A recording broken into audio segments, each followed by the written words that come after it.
name is Steve, and I am an addict. Hey, Steve. Hey, everybody.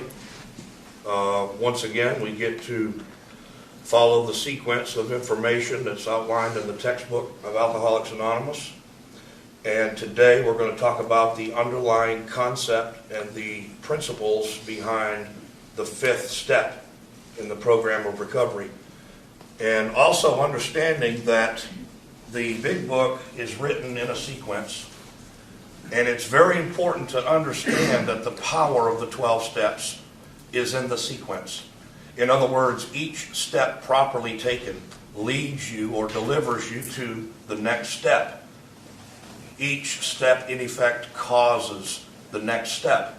For example, for the first 12 or 13 years of my membership in Alcoholics Anonymous, I tried to stay sober off of the fellowship meetings, attending meetings, and what we refer to as wall steps. And one good visual picture of the difference between wall steps and program of action steps is this is what wall steps look like, and this is what program of action steps look like.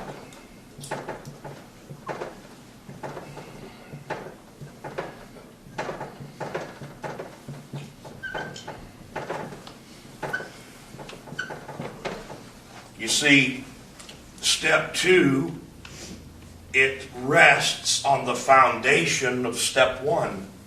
Step 3 sits on the foundation of steps 1 and 2, and so on and so forth.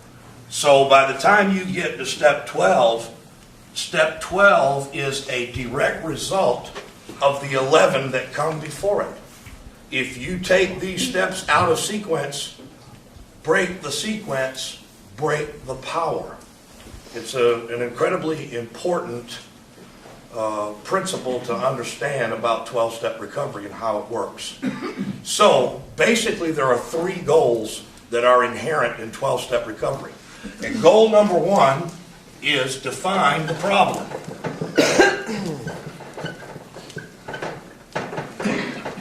Why is it so important to define the problem? Because alcohol and drugs do not teach us the truth about the problem. When you look at the life truth that the problem defines the solution, our understanding of a problem is what defines our understanding of a solution. If we have an imperfect understanding of the problem, it will define an imperfect solution. And for years, I did this with my addiction, where my problem was alcohol and drugs. Well, if using alcohol and drugs is the problem, what logical solution was defined by that for me? What did I need to do? Stop using. So I tried the don't use plan. Just out of curiosity, how many of y'all have tried the just don't use plan? And how'd that work out for you? It doesn't work.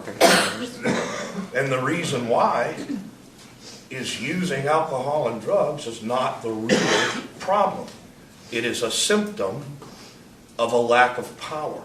So this business of helping the new person understand the truth about the real problem is critical, because if step 1, if we don't have a proper internalization or understanding of step 1, all the 4 steps in the world aren't going to help you, all the 9 steps in the world aren't going to help you. You're just going to not end up with the desired goal, which in our case is a spiritual transformation. So, goal number 1 is define the problem. Now, the big book of Alcoholics Anonymous uses the doctor's opinion, Bill's story, chapter 2, there is a solution, and chapter 3, more about alcoholism, to describe the problem of addiction. And the problem of addiction is defined as an illness of the body and of the mind and of the soul or spirit. This illness is the only disease known to mankind that affects all 3 components of human existence.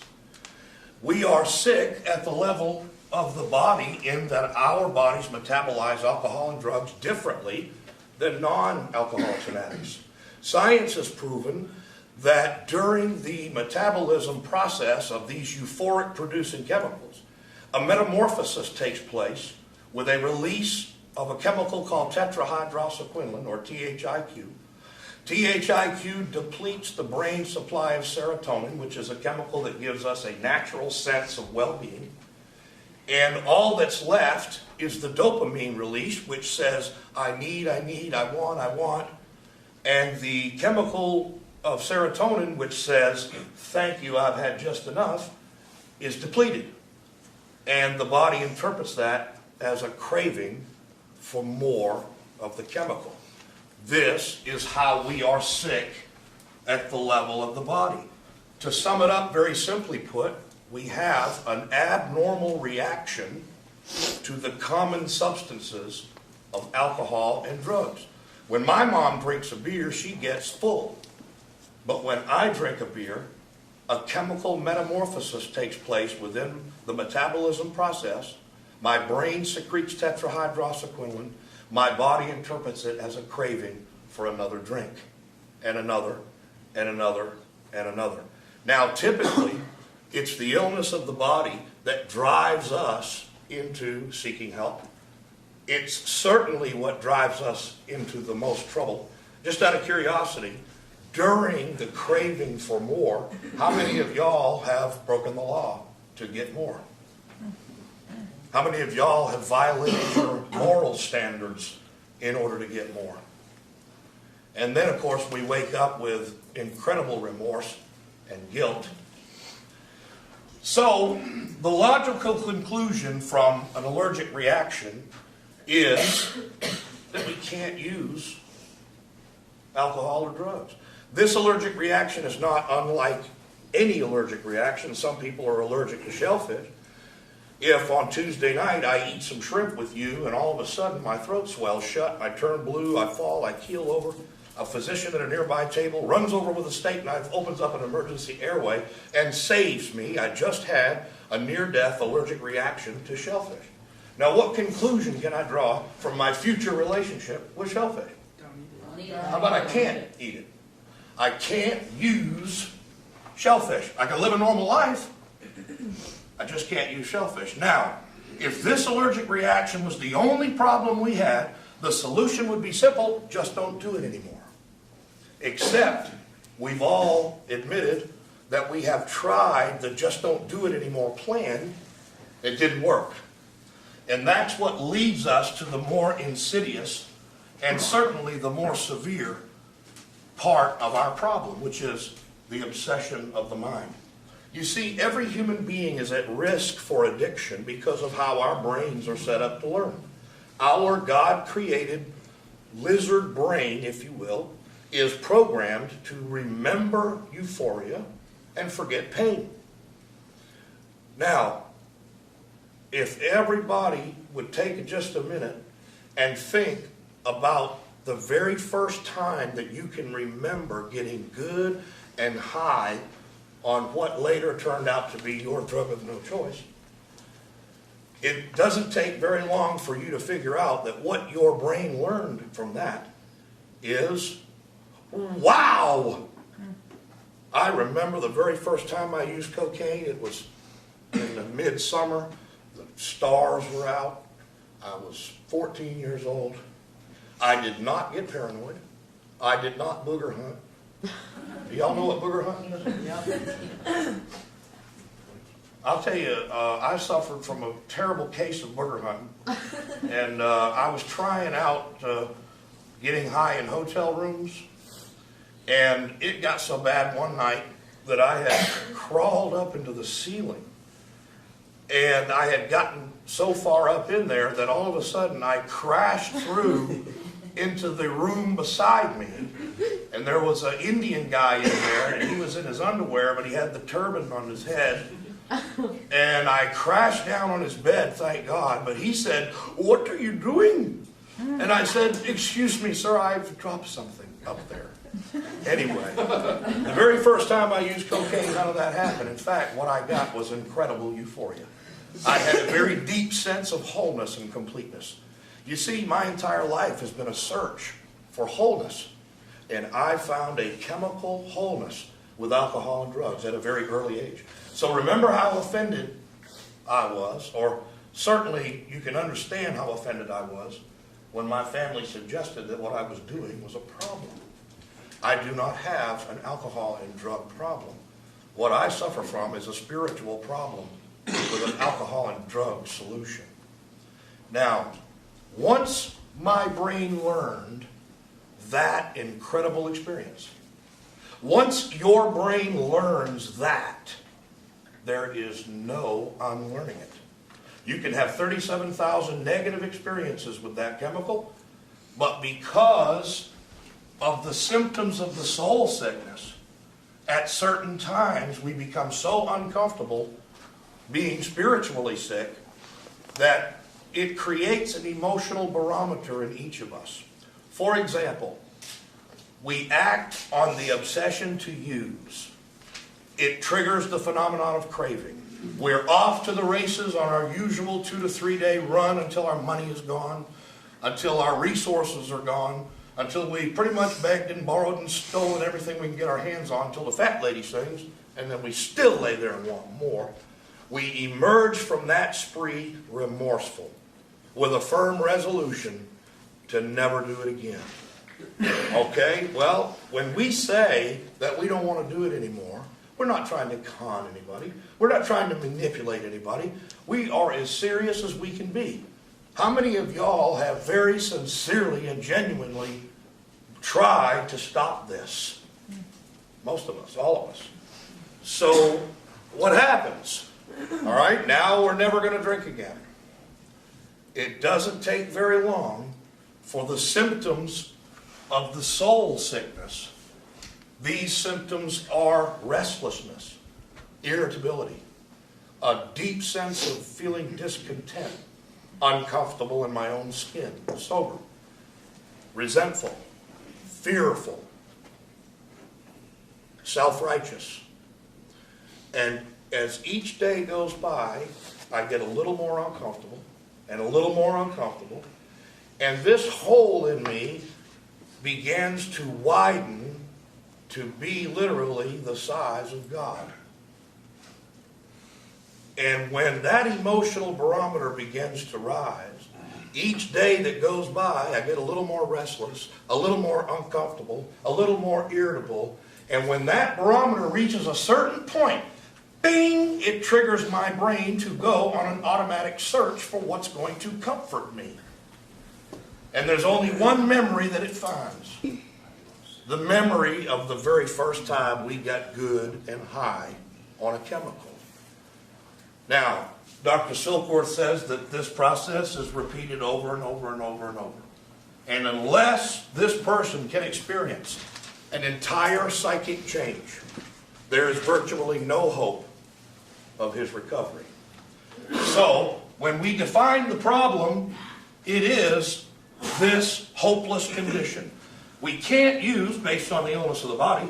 We can't not use based on the obsession of the mind.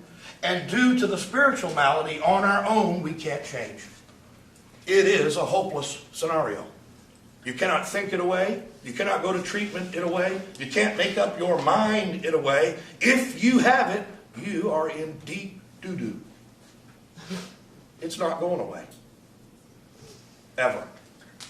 It will continue to progress, continue to get worse, until we stumble on to a very long, drawn-out, painful, miserable, lonely death. It is a lack of power problem. So we define the problem as being lack of power. Think about it. We lack the power to stop once we started. But more importantly, we lack the power to keep away from the first one, which sets the terrible cycle in motion. And we certainly lack the power on our own to do anything about it. I understand that this business of identifying the problem, we're taught to dwell on the hopeless feature, because the rest of the steps will mean nothing until we understand that we have just been diagnosed with a terminal illness. Goal number 2 is we define the solution. This is what step 2 says. If lack of power is the problem, then what one-word solution defines what we need? Power. We need power.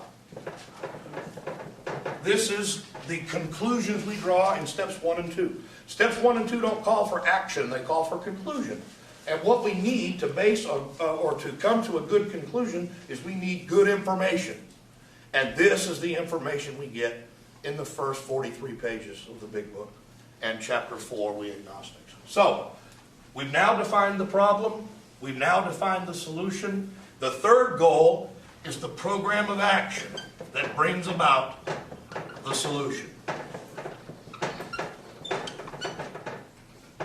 This is steps 4 through 9. In step 4, we make a searching and fearless moral inventory where we inventory the manifestations of a life run on self-will. On page 60, the spiritual malady is called by its name for the first time in the Big Book. And its name is a terrible 4-letter word known as, anybody want to take a guess? Self. Self-will. That is how we are sick at the level of the Spirit. Step 4 is our first attempt to look at the manifestations of a life run on self, which are resentments, fears, and the guilt and shame that is associated with harms to others. These are the 3 manifestations of self that are identified in step 4. Please do not fear step 4. It is the most liberating and freeing step there is. There is liberation and strength in finally facing ourselves as we really are.